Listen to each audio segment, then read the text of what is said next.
Before we start our practical part, and you will be able to try a few things, let me just recap a few points what Dina was talking about. So, she spoke about noise and about life protection, right? So what is important, and she mentioned that we should cover the incubator, not only for some babies, but we should cover the incubators for all the babies we have. And you can use either the original covers, what some of the companies they have, like Traeger, they have that, so they can bring it to you and it's in their portfolio, so you can ask them to do that. Or you can make your own, but if you make your own, just be sure that it's thick. The reason why, because it protects from both, from the noise and from the light. Because it's thick, so that's why it protects from the noise as well. And also it must be dark, so you shouldn't choose so much colorful things that it will change the color of the light inside, but it should be dark inside. And you can actually do it. I emailed to my friend to check that. Hopefully she will send me the pictures and you will see how it looks like in our unit. If she's able to send it, but I will show you some other things. So you can see the incubators actually that they are covered. And we don't see the babies all the time. It's not necessary. You have your patients on the monitors. So you see whether they are awake, whether they are fighting with a ventilator or something, because you are, all of them, you are on the monitors, so you see whether they need any intervention or no. Also, you can use either these sound meters, but I understand that sometimes it's so costly, so you cannot purchase it. But everyone has some smartphone today, right? And there are many applications you can use for measuring the noise in the unit. So you can set up your teams in the unit, you can involve the nurses and they can measure it with the phone only. So you can use this device, and everyone has a smartphone today. And everyone has the data today. So you can use it and it's very easy, so you don't have to spend even a single pound to purchase anything. So developmental care is very easy to implement, so you don't need to spend a lot of money. You can use your resources you have and you will see it actually. So, Dina talked about the positioning, about a lot of things, what is necessary to apply for the positioning and for proper positioning. And don't forget the parents. They can always help you and you can teach them, so they can be your helper. So while they do the care for the baby, so they can do nappy changing, they can do positioning with some kind of your help. So if the patient is not intubated and it's on the CPAP or the nasal cannula, they can be the one to take care of the baby. So then you will have a time to take care of the other babies. So that's very important. So I'll recap those three positioning strategies we have. So the prone position, you can see some pictures. The pointer isn't working, that's okay. So you can see the prone positioning. And now, just think of yourself. If you put the baby in a prone position, now all of you, try to put the hands like this. All of you. Okay. Turn the head on some side and take a deep breath. How is it? It's difficult, right? So then put the hands to this position and leave your head in the neutral position and then take a deep breath. How is it now? It's much better, right? Okay, so that's, you can imagine that we want our babies to breathe correctly. And then we are putting them in this kind of position. And we want them to breathe. So imagine how difficult for them it is. And now you have healthy lungs, but they don't. A majority of them, they have some respiratory distress syndrome, or they have some other maybe congenital anomalies or whatsoever. And then you force them to breathe properly in this horrible position. So that's quite important to remember that their legs should be nicely tucked in as they are in utero. Arms should be also tucked next to the trunk and flexed. Because if you leave it like that, now you try that it's then the head should be positioned in line or can be slightly turned, depends how you position the patient. And you should always support the tummy with either the linen or some other positioning aid, depends what you have in the unit. But even with a single linen, you can do it and it's not the problem. And the best thing is to put the baby inside the nest. If you don't have a nest, then you can make boundaries from any single linen. And again, you can use only things what you have in the unit. You don't have to purchase anything. You will see some high-tech stuff, what I have, but you don't have to have it. You can really work with the things you have in the unit. Doesn't matter what you use, the important thing is how you use it, okay? So that's the prone position. Supine, I think we can always see the babies are lying the V shape and the legs are totally open and then the hips are having a lot of problems. So again, that's the same principle you should do. So always, legs should be tucked in, the same as in a prone position. Feet should be supported so that the baby have some boundary what he can actually extend and return back. Okay, so the same in utero, because once he kicks, then he feels the uterus, right? And then the leg comes back. So that's the same, what he should feel or she should feel while she's inside the incubator. And that will calm the baby down as well, because imagine yourself, if you're lying in the bed, you're going to sleep and you have no blanket, you have nothing around you, and you're just lying simply inside, or like on the bed. How would you feel? Who likes to sleep without a blanket? No one. That's what we do to our babies. Okay? They're in the incubator without anything. Nothing is there. So they're just lying there, moving from one side to the other. So that's so uncomfortable for them. The same as for you. So try to always imagine yourself in the position of the patient. But unfortunately, our babies, they cannot speak up. So they won't tell you, please can you cover me or can you tuck me in because I'm not comfortable. No, they will not tell you, they will just cry. And you don't know whether it's because of the pain or because uncomfortable position or whatsoever. So we should think about themselves like we should about ourselves as well.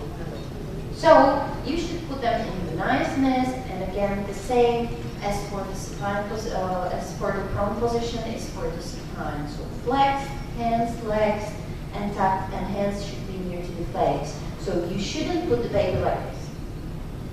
So again, imagine yourself that you're lying the whole night with the hands around your body down there, and you cannot move. So side lying.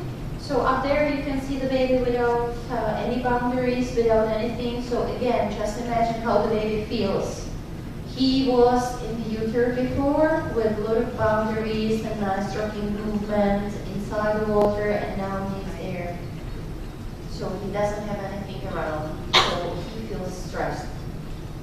So then again, the same thing. Again, what I said for prone position and what we said for the supine position applies to the side lying. So again, legs flexed. There should be something to support the legs as well, the feet. And also the hands should be near to the face. Because when you put the hands near to the face, the baby can calm himself down. It's automatic, it's auto-regulation, that's how we call it. Okay? So you can use many positioning things. The dragger has the positioning, you know the snuggle ups, what Dina told you that you have. You can use the frogs, you can make your own, that's what we have.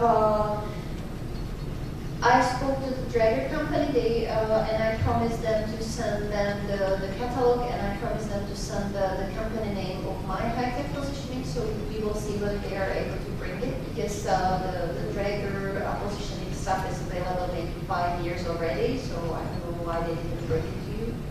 But actually, you have ventilators from them, and you have incubators and all these, so I have no problem. I think they don't have any reason to bring it here, so maybe they can charge incubator, try to bring it, and it's quite easy then to use it, so you don't have to then think about how many units to use and how to do it. Swaddling is also important. So if you have a patient which is under phototherapy, these days you can purchase some cloths what you can use for swaddling, and they actually have like 85% of the light coming through, or 90, depends what kind of stuff you use. And what I know, I think the Nantis company, they have that. And the second one, I'm not sure because I'm still trying to find them because I didn't find them on the internet who's the one who's providing those. But it's quite nice. So even big babies, you know, they are sometimes screamers and try to move everywhere, and then they are rolling inside the incubator and stuff like this. So that's quite important to have things like that, so you can calm the babies down as well. And they feel much more comfortable if they are swaddled. So even those little babies, if they are 500, 600 grams, you can cover them and you can swaddle them too. There's no problem, no harm. Kangaroo care, you mentioned as well. So it's very important, and I spoke about as well with a historical point of view. So today you can also try how to give the baby to the mother. So we will show you some strategy, what is possible to do that the mother can be the one who will take the baby from the incubator, and you will try. So you can try, and it's quite good and it's quite convenient either for the nurses or for the mothers, because then you need just one nurse to help, or maybe two, and you don't need hundreds of hands to do that. So you can teach the mothers, and also because you engage them, they will be more cooperative with you. So that's what you will see. I just want to show you how you can position the baby, so it doesn't matter whether you have this complex solution or not, but you will see it, so just to know what it is, so you won't be left behind. So that special positioning tool, what one of the Czech nurses developed, and it's actually patented in Europe. So why I'm showing it to you, because you can have these high-tech, but you don't have to have it as well. So you can use even some stuff, and you can intubate the baby inside, so it doesn't matter whether the baby has some positioning aids or not. And you can intubate, and you can do a lot of procedures with it. So there's no reason to remove the baby from the positioning aids for such procedures. You can do it inside, it's not a problem, and we tried, and we know that it's possible, just to convince the people to do it. So then you can position the babies nicely on supine position, support the legs as well, support the tummy. So I'll show you how to do it with a simple lean-in. We do kangaroo care for our babies which are ventilated or even on high frequency. So that's how the babies look like. They are not exposed at all. They are all covered. That's our baby on high frequency with kangaroo care. This baby was 22 weeker. This is like 19 days old on the CPAP. So she's almost, she's like 24 plus. That's the mother's hand. So I captured the mother's hand, so she was helping me with the care. She was holding the baby while I was doing some procedures like suction, and I was changing the diapers. So then in our unit, the mother is the one. So even if she has extreme preterm, which is 25 weeker, 500 grams, we have no problem to teach her how to do nappy changing. And they are afraid, of course, like first 2, 3 carers, they are shaking, and then they are really great because it's their baby. So they are very gentle, very slow, so they can do it step by step. And while she's doing the care, I can do something else, or I can just be with another baby. So it's very helpful actually in the unit. That's what I don't want to see. Okay, crying baby on the CPAP with no positioning, nothing. So we shouldn't see this kind of pictures, never ever. No more. So this is forbidden picture. That's what we want to see. Okay. Again, you don't need to use these high techs. You can use stuff what you have in the unit. and also the breastfeeding for these little ones. So this was the one you saw before, the one of the CPAP, and the mother tries to put her on the breast. And we don't care whether it's for the breastfeeding or the sucking. It's important to put the baby on the breast even if the baby is 25, 26, just to have some kind of colonization, okay? And the microbiome is really important. And even fathers, they are doing care for our babies which are on the ventilator, high frequency, whatever. So sometimes they even fight. Today it will be me who's going to cuddle the baby. So and the mother's saying, no, you were yesterday, it's me today. So the best thing is to have twins so they can share. So you saw some pictures. You have some idea. So what we want you today to experience. So some kind of positioning. What I will show you as well, how to turn the baby properly, because we shouldn't see flying babies anymore. So the turning the babies like you elevate them, twist them and put them down, we shouldn't do it anymore. So I'll show you some strategies how to do it. You can make a picture, you can make a video, I have no problem with that. I sent Dr. Vanya one video already, so you can share, you can use it as you wish. I have no problem with that. What we will show you as well, how to do half kangaroo. It means if the mother cannot cuddle the patient, what you can offer her, so that you can offer her something else. Also, we will show you, as I said, how the mother can take the baby from the incubator bar by herself. Whatever questions you have, whatever suggestions you have, you are more than welcome to ask, and we will spend the rest of the time with you with the hands off, so you will be able to try it as well. So I don't know whether there's someone, do you want any break? You can take no? You want to continue? Okay, so no break. But if you want to go to the toilet or something, of course, you can. Because you want to attend the practical, it's up to you. So choose whatever you like. Thank you, Susanna, for this precious, beautiful book and talk. Welcome to the